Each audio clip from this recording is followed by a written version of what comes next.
अस्सलाम वालेकुम नाज़रीन, आवाज़ न्यूज़ में भली कार माया गज़ाल आबदो। माया बिशारत सुमरो हलंदासीं हेडलाइन तरफ़।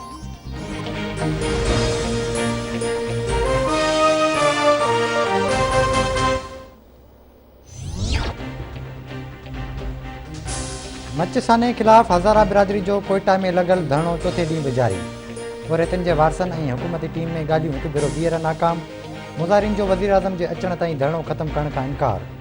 MWM अॻवान जो चवणु आहे त इमरान ख़ान खे पंहिंजे सरबराह सम्झी रहिया हुआ। वज़ीर आज़म जे हिते अचण सां संदनि शान में घटिताई न पर इज़ाफ़ो थींदो।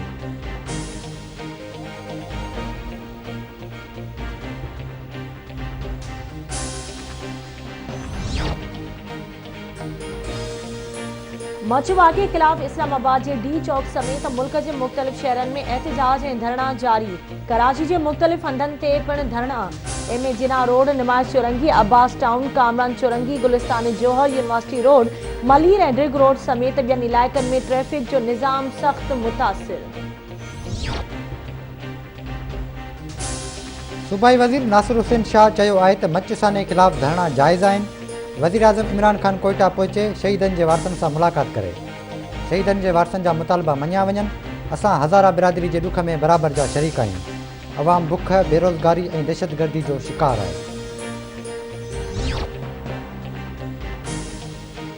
PDM पारां अॼु बनू में रैली ऐं जलसो करण लाइ तयारियूं तेज़। जलसे में मौलाना फज़ल रहमान, मरियम नवाज़, महमूद ख़ान अचकज़ई ऐं ॿिया अॻवान शिरकत कंदा।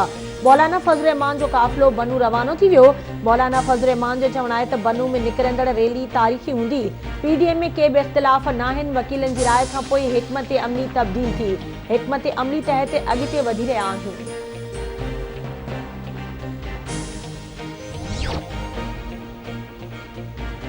सिंध जे वॾे वज़ीर सैयद मुराद अली शाह जी सदारत हेठि सिंध काबीना जो इजलास में मुख़्तलिफ़ मामलनि ते गौर वीचार। सूबाई वज़ीरनि, ख़ासि मददगारनि, चीफ सेक्रेटरी ऐं ॿियनि जी शिरकत। सिंध काबीना सेक्शन सर्टिफिकेट बिल 2020 जी मंज़ूरी ॾेई छॾी। तजवीज़ कयल कानून तहत सिंध नादरा खे दरख़्वास्त ॾेई सघिजे थी। काबीना नई गाॾियुनि जी ख़रीदारी लाइ कमेटी क़ाइमु करे वरिती।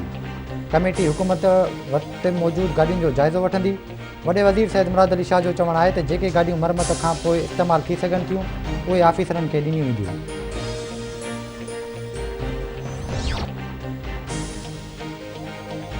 इस्लामाबाद जी दहशतगर्दी ट्रोड़ अदालत में उसामा सती क़त्ल केस जी ॿुधणी। अदालत गिरफ़्तार थियल 5 एहलकारनि जो 7 ॾींहनि जो जिस्मानी रिमांड मंज़ूर करे वरितो। अदालत पुलिस खां पुछाणो कयो त जवाबदार केर केर आहिनि। पुलिस जवाब ॾींदे चयो त 5 जवाबदारनि खे अदालत में पेश कयो वियो आहे।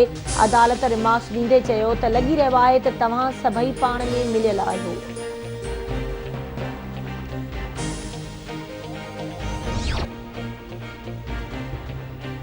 वज़ीर आज़म जे ख़ासि मददगार शहबाज़ गिल चयो आहे त वज़ीर आज़म इमरान ख़ान जी हिदायत ते करप्शन जा पैसा वापसि करे रहिया आहियूं। शहबाज़ शरीफ़ मेट्रो बस जो गैरक़ानूनी ठिको ॾिनो। शहबाज़ शरीफ़ जी मनपसंद कंपनी मूं ख़िलाफ़ केस दाख़िल करायो। मूं शहबाज़ शरीफ़ जी करप्शन साम्हूं आंदी।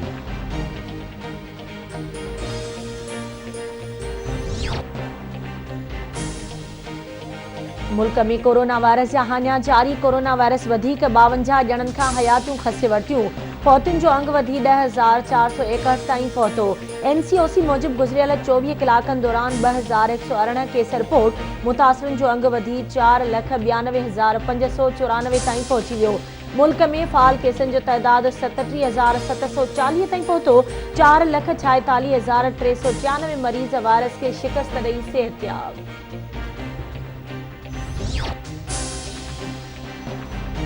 टंडो मोहम्मद ख़ान में कोरोना वायरस जा वधीक 5 नवां केस ज़ाहिर थियण खां पोइ मुतासिरनि जो अंग वधी 291 ताईं पहुतो।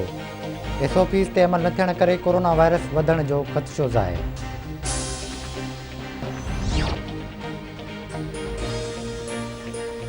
मिठी में SI जे घर मां मिलियल 2 लाशनि वारो मामिलो। थाणे आॾो 4 ॾींहनि खां लॻल धरणो केस दाख़िल थियण बैदि ख़तम। SHO मिठी खे मुअतल कयो वियो। 2 ॼणनि ख़िलाफ़ केस दाख़िल। फरियादी दादो मेघवाड़ पारां घर जे मालिक SI गुल मोहम्मद सांद ऐं ॿियनि खे नामज़द कयो वियो।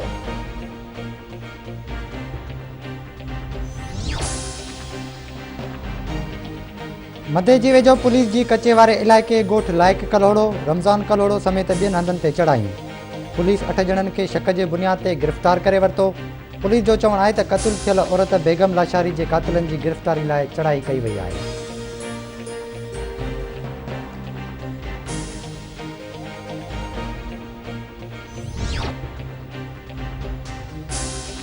ऐं क़ौमी टीम खे न्यूज़ीलैंड ॿी टेस्ट इनिंग्स में 176 रन्सुनि तां शिकस्त ॾेई छॾी।